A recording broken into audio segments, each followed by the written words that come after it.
वाहतूक शाखेचे दीपक शेरकर यांच्या मुलीचा वाढदिवस वनवासी कल्याण आश्रम केंद्रातील विद्यार्थ्यांना फळ वाटपाने साजरा। माणगाव येथील वाहतूक शाखेचे पोलीस कॉन्स्टेबल दीपक रामभाऊ शेरकर यांनी आपली मुलगी अधीरा हिचा 5वा वाढदिवस रविवार दिनांक 2 ऑगस्ट 2026 रोजी माणगाव येथील वनवासी कल्याण आश्रम केंद्रातील विद्यार्थ्यांना फळे व खाऊ वाटप करून उत्साहात साजरा केला। दीपक शेरकर यांच्या या स्तुत्य उपक्रमाचे माणगाव येथील सामाजिक कार्यकर्ते रणधीर गणोजे यांनी विशेष कौतुक केले।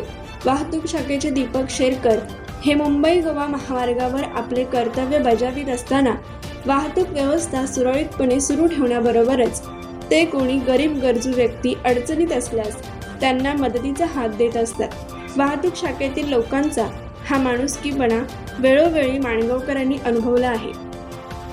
असेच एक सामाजिक दायित्व दाखवताना वाहतूक शाखेचे दीपक शेरकर यांनी आपली मुलगी अधीराचा 5वा वाढदिवस वनवासी कल्याण आश्रम केंद्र उतिकुल माणगाव येथील गरीब कुटुंबातील विद्यार्थ्यांना फळे व खाऊ वाटप करून आनंदात साजरा केला।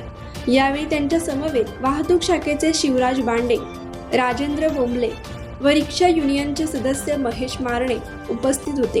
दीपक शेरकर यांच्या या उपक्रमाचा वाढदिवस साजरा करणाऱ्यांनी खऱ्या अर्थाने बोध घेऊन गरीब विद्यार्थ्यांमध्ये असा वाढदिवस साजरा केला तर तो वाढदिवस निश्चितच मनाला आनंद देणारा ठरेल। कोकण एक्सप्रेस चॅनलसाठी माणगाव प्रतिनिधी सिद्धी राखीनकर। कोकण एक्सप्रेस चॅनलला लाईक करा, शेअर करा आणि सबस्क्राईब करा।